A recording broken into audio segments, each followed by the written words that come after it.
1930s, the people of Old Hamilton were tired of taking a cool off in summer. Anywhere in the Grange Creek, where there was about 3 feet of water and mud, this pool in the Grange Burn was known as the Muddy.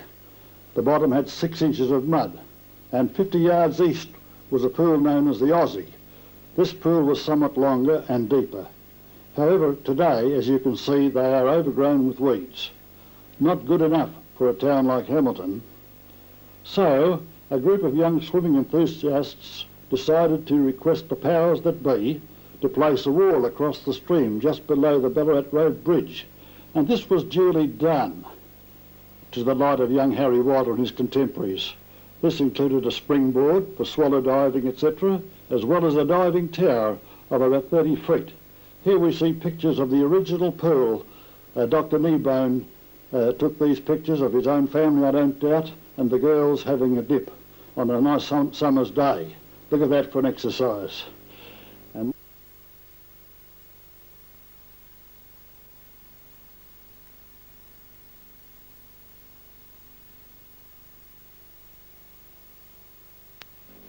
many young children received their swimming certificates here in this pool, which was known as the Weir.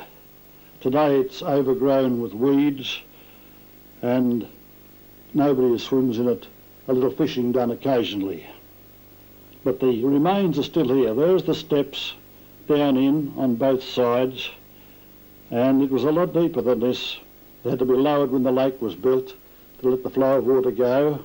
But only you see on the far distant there the rocks. That was the height of the pool, up to the second step. And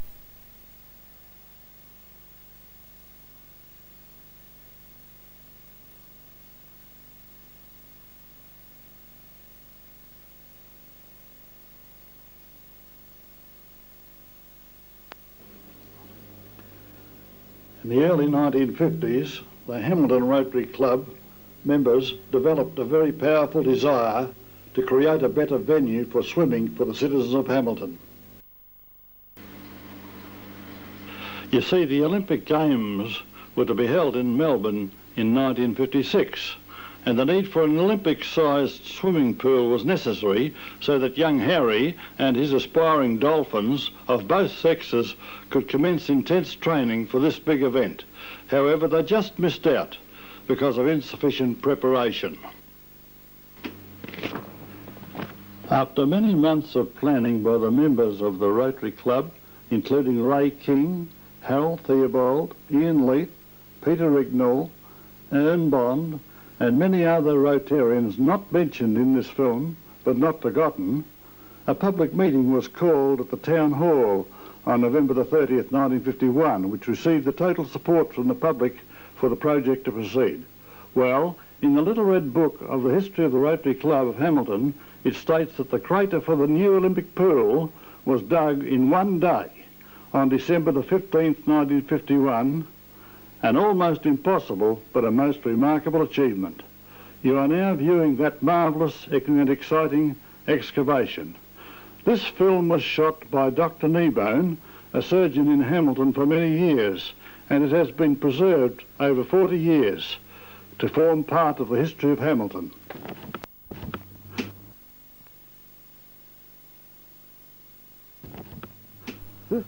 Almost everyone turned up to work that day.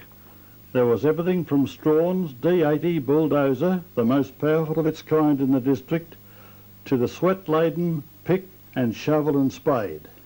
The council made available all its road-making implements and tractors, as well as a large contingent of the farmers' excavating tools, along with Noski's road-making plant.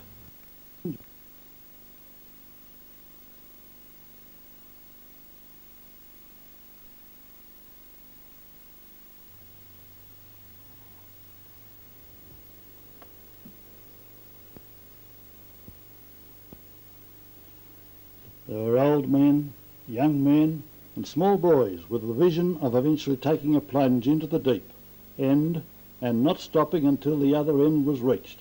What a dream! It was really going to happen at last. There were people from all walks of life working side by side. Doctors, lawyers, dentists, accountants, labourers, railwaymen, you name it, they were there.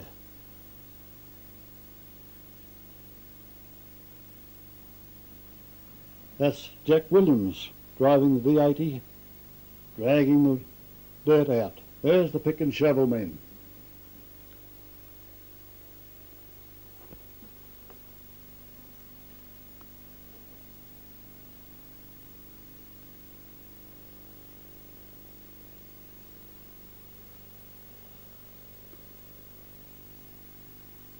I hope you notice someone you know here. It's 40 odd years ago.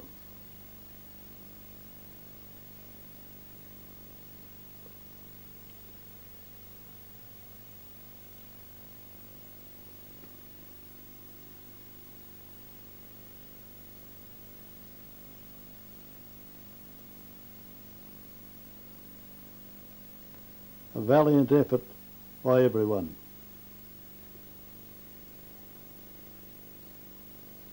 Look at the teamwork. The pick and shovel side by side without elbow room really. With all the mechanical implements weaving their way in a constant procession through the maze of manual workers. In and down into the hole and drag a scoop of rubble and other out the other end and dump, then back for another load. It is interesting to note that there were no serious accidents at this excavation.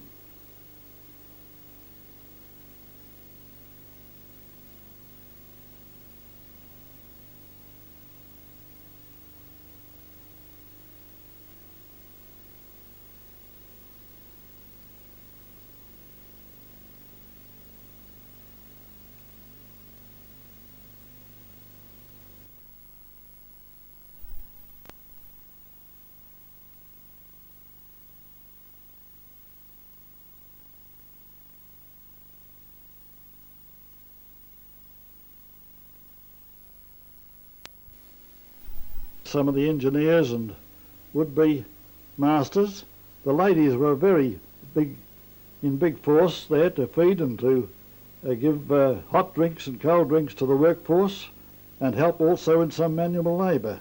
We just passed Wyn Davies there with his cap on. He supplied the fuel. Now they're cutting off the reinforcement rods for the base of the pool. The work really begins now.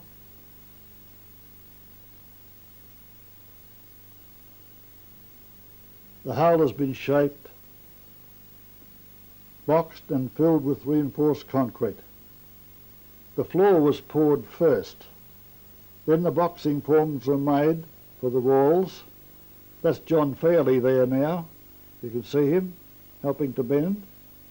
Jim Hoy was in charge of all the steel work. He was an engineer with Frost Engineering and later became the general manager for the company until his retirement in Melbourne. Jim sends his warmest greetings to all who remember him. It's quite possible that some viewers will recognise their family or friends while viewing this film. There's a lady welder as well. She learnt to weld during the war, I guess. And there's Jim now in the blue shirt.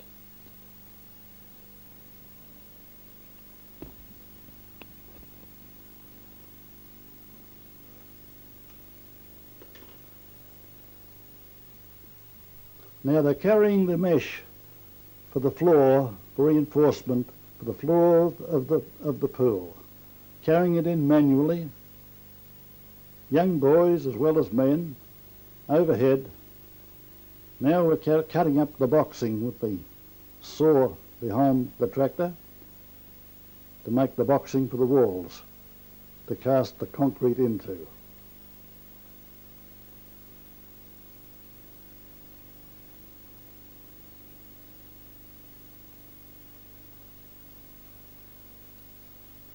Some work had to be done by pick and shovel. There was no other way out of it because there had to be trenches. That's Dr. Suri there, by the way, in that trench, working with the young man alongside him.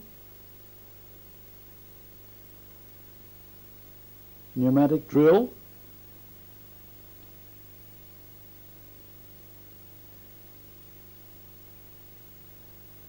It's interesting to note that one of the first front-end loaders was built in Hamilton by Bill Padrina's foundry in Lonsdale Street.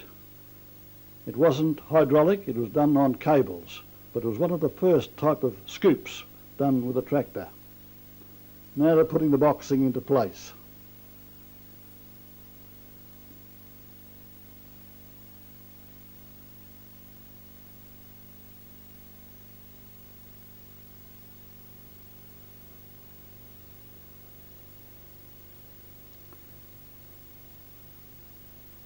The sequence of this film is not really correct because it goes from boxing back to digging the hole at some time, but we've got to excuse the editor for this because he didn't know what really was happening.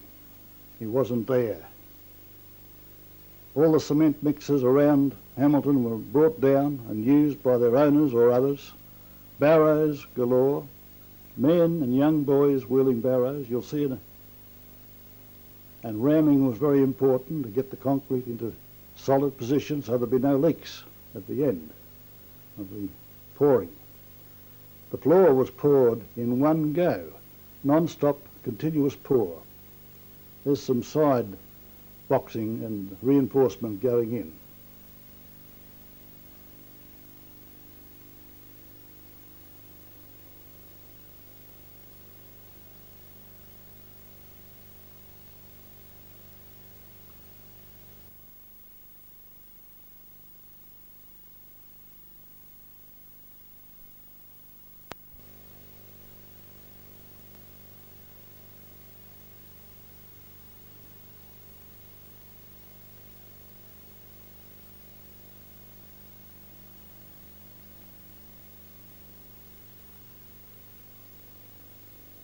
That big ripper behind the tractor there was made at the Padrina's foundry.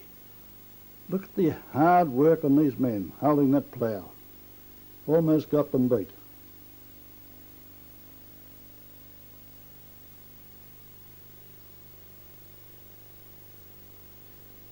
No giving up at this stage.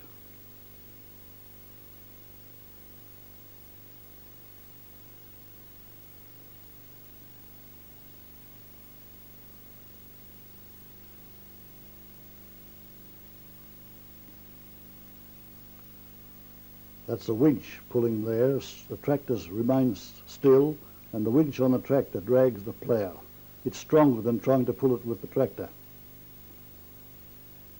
There's the man in the suit and the hat, with his good clothes on, holding down the nose of the plough.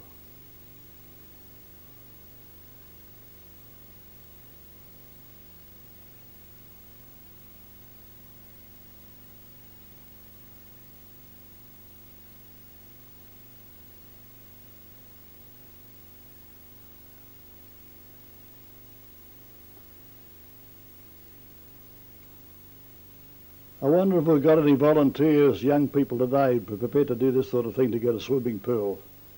There's a big question mark in my mind.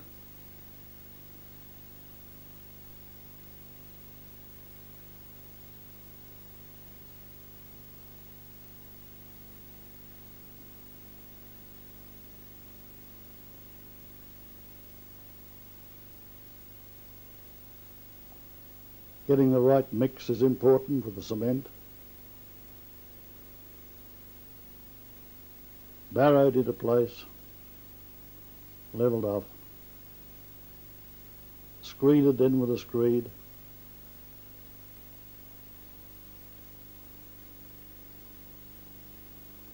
And the troweling comes in, troweling the edge, making smooth bottom.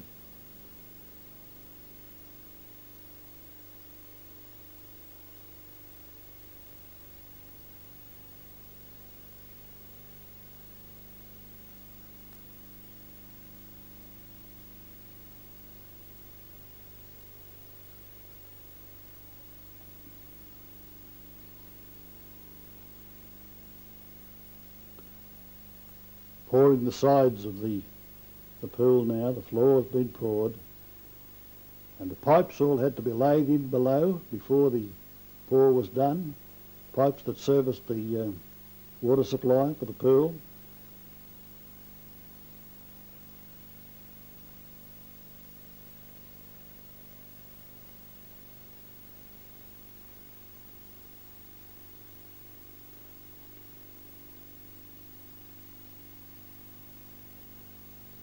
There's some more boxing coming in and some more reinforcement. Steel. So the floor won't crack.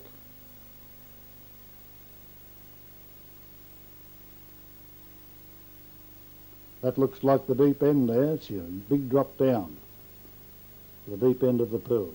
There are the pipes with the men there, 2 large pipes. No doubt Mr. Button had a bit to do with that. He was in charge of the Water Trust. He will be supervising some of the work there along with the plumbers, local plumbers.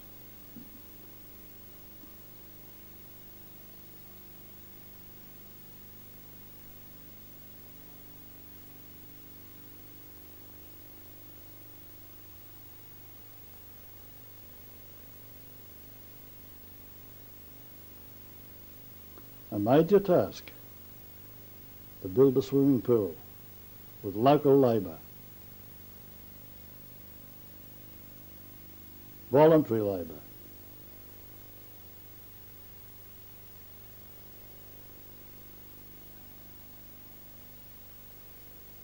The Rotarians, I don't doubt, would be very proud of what was going on here now, after getting the vision to commence this job. An overall scene of the works, the boxing on the eastern wall,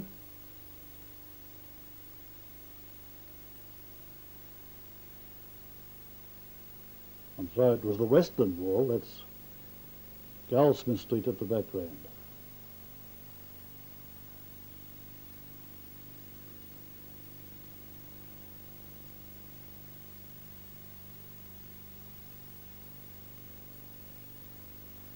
Look at the ladies wrapping the walls so that the concrete will get into place. Wrap, wrap, wrap, wrap, wrap. People with hammers and mallets, bump, bump, bumping to make sure that the air is out of the concrete and it remains solid and not porous. A young lad with a big barrow, bigger than himself almost.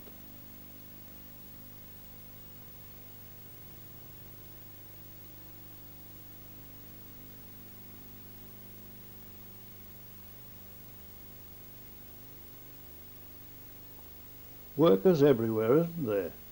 You'd wonder where they all fitted. There's a supervising lady, seeing that everything's going right. 2 or 3 of them there, in fact.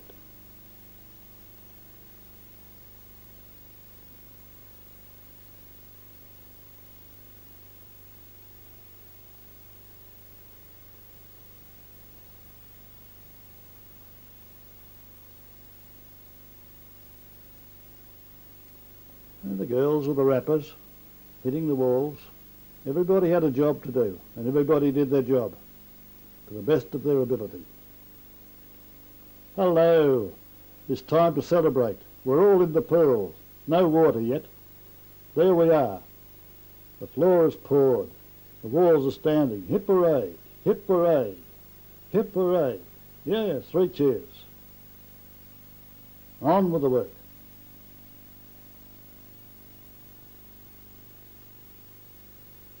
This is the deep end by the look of it, by the height of that boxing. Tons and tons of concrete went into the making of the pool.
There's a young man there. There's Alan Francis, I believe, the plumber.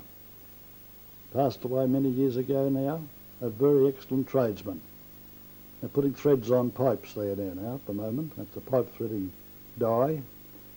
Two men pulling that one. It's a big pipe. And they're back threading and taking it off after putting the thread onto the pipe.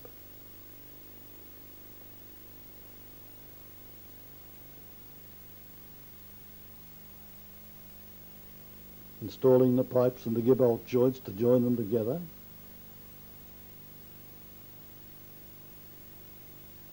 Bolted together, two pipes with rubbers between. Probably made by Hamilton Foundries, I would think.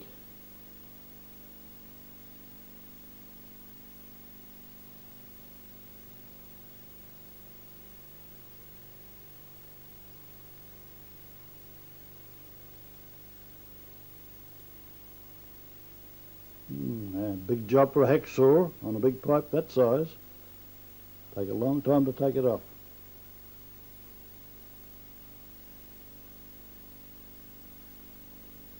No doubt these were the local plumbers in action, doing the plumbing for the pipe work. The electricians did their share too, for the lighting.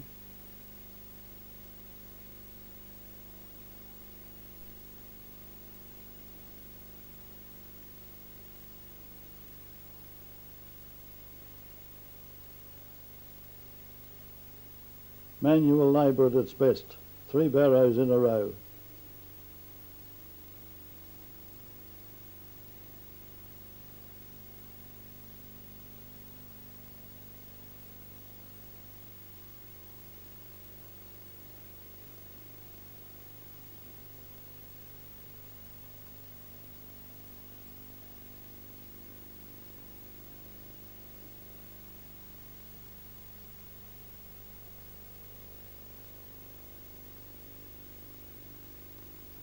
Low loaders, loading a truck to take away the overburden, taking and putting it a heap over the side of the park, Ewan Park.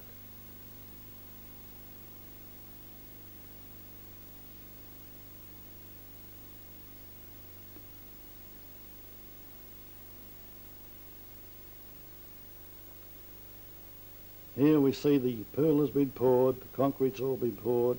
Now they're cleaning the edges away so they can make the paths around the edge of the pearl to cast them in the concrete slabs. Taking the dirt away so they can make room for the concrete and level it off for the surrounds of the pearl.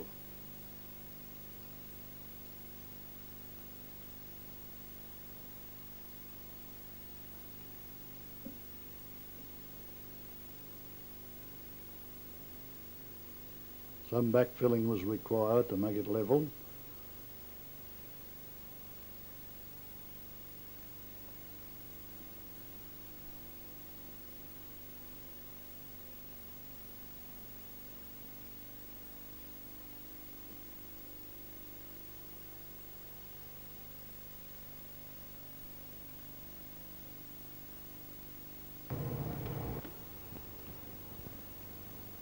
Many, many weekends were spent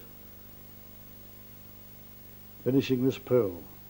The hole, to dig the hole was one thing, to make a pearl was another, and it took a lot of time, to voluntary labour, to finish this pearl off so that we could have an Olympic-sized pearl for Hamilton.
At last the day came when it was filled, and the doors were opened for a swim.